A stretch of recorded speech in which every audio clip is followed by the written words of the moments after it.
भारत विकास परिषद कलिंग शाखा एवं राजधानी शाखार मिलित आनुकूल्य भुवनेश्वर उपकंठ श्री अरविंद सरकारी उच्च विद्यालय परिसर में राष्ट्रीय महिला दिवस एवं सरोजिनी नायडू 145तम जयंती पालित हो जाइछि। भारतर स्वाधीनता संग्रामर अन्यतम सारथी देशर प्रथम महिला राज्यपाल कोकिला कंठ सरोजिनी नायडू भारतीय स्वाधीनता आंदोलन में गांधीजी सहयोगी भाव अतुलनीय अवदान थिबा सह इंग्राजी कवि भाव भारतीय इंग्राजी साहित्य इतिहास स्थान स्वतंत्र बोली अतिथि माने मतव्यक्त करथिले। विद्यालयर प्रधान शिक्षक त्रिविक्रम सेठी सभापतित्व आरंभ होइथिबा सभारे अतिथि भावे शाखा सचिव अजय कुमार प्रहराज, अर्थ सचिव प्रदीप्त, शाखा संगठक सचिव नृसिंहनाथ नंद, प्रांत संगठक सचिव सौमेन्द्र दास, राष्ट्रीय महिला और बाल संस्कार सचिव सुप्रीति रथ जोगदे राष्ट्रीय महिला दिवसर पृष्ठभूमि एवं आवश्यकता संपर्क में आलोकपात करथिले।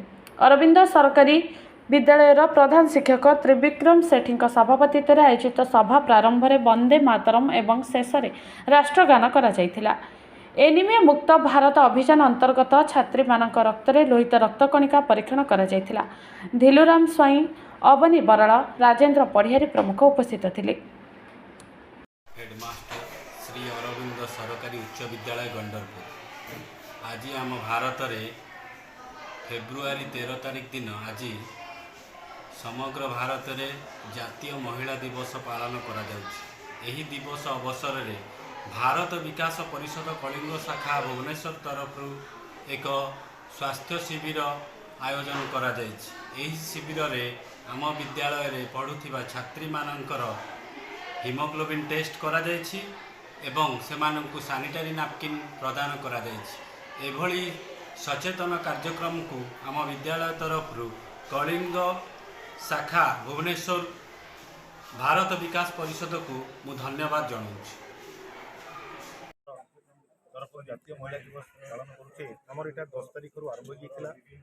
आज 13 तारिख आम अरविंद पाठागार गवर्नमेंट हाईस्कल आम पालन कर जो एनीमिया मुक्त भारत यही भारत विकास परिषद उद्देश्य एनीमिया मुक्त भारत रे आम कार्यक्रम आज आम सब छात्री मानकर ब्लड टेस्ट करें, हिमोग्लोबिन टेस्ट करें, कहीं असुविधा होची महिला मानकर जो जो असुविधा तार कारण कौन से माने घरोई उपचार माध्यम केमिति उपचार पाइपर यही असुविधा मुक्त हो पारे यही दिवस को आम नहीं पालन कर।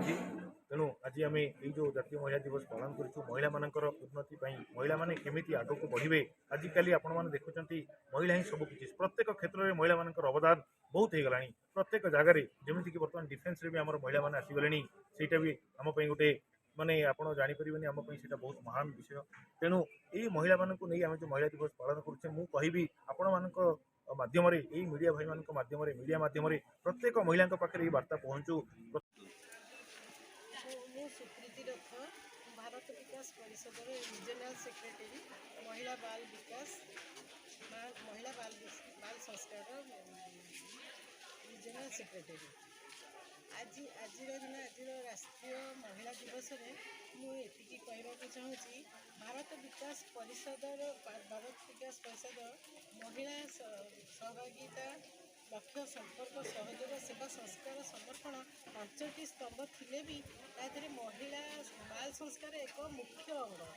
यही महिला यही आम महिला माने शिक्षित सुस्थ संस्कारित और शिशु माने परिवार सुस्थ समृद्ध और संस्कारित होपारे से आमर यही लक्ष्य आमर ये जो रक्तहीनता परीक्षा आम करने चाहूचे रक्तहीनता परीक्षा करने द्वारा आमर महिला माने सुस्थ रहिबे महिला माने सुस्थ रहिबा द्वारा तांकर पिला माने मध्य सुस्थ रहिबे।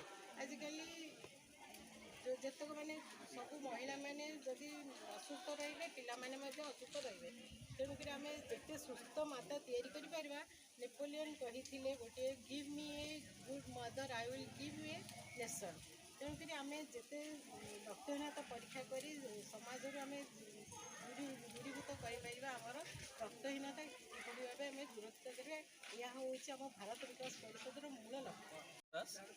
प्रांत संगठन संपादक भारत विकास परिषद ओडिशा पूर्व प्रांत कौन कह जो कार्यक्रम भारत विकास परिषद हूँ समाजर समृद्ध वर्गर व्यक्ति को नहीं समाजर वंचित वर्गर लोकंकर सेवा कार्य करवा एवं छात्र छात्री मानक मध्यरे सुसंस्कारित करी भविष्य में जड़े गोटे भल नागरिक भाव गढ़ी तोड़ा भारत विकास परिषद लक्ष्य।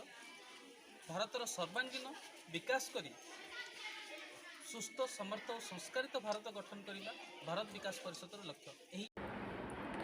बारंग गंडरपुररू जितेंद्र सासमल रिपोर्ट ज्योतिप्रभा न्यूज।